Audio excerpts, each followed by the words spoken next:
DJ Sipo Production, SP Records Production, it's not over production, it's Boy Sharp Production, it's Boy Lumo Production, it's Proper Boy Production, Dawla Production.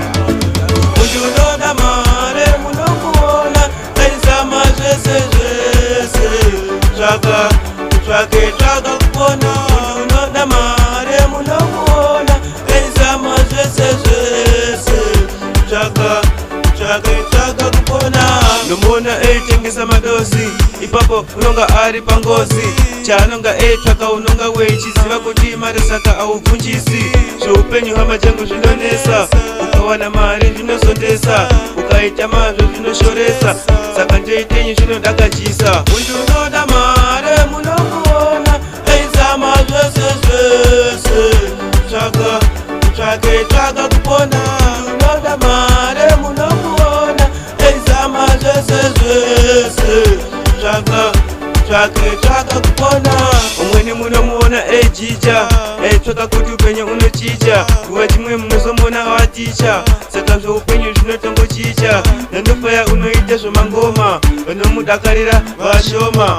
So unozoshamisika mazuva anoviya, vanonga vasingasaripi vashoma. Muntu unoda mare munokuona, enzama zvese, chaka kupona.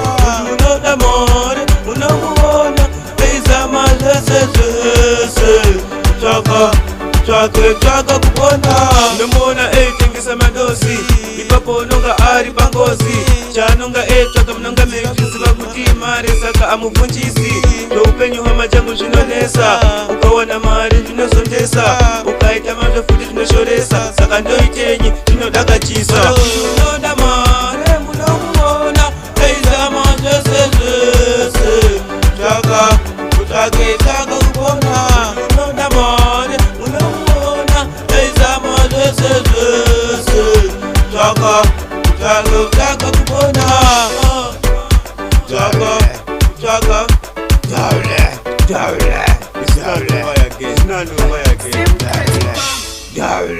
Dawla.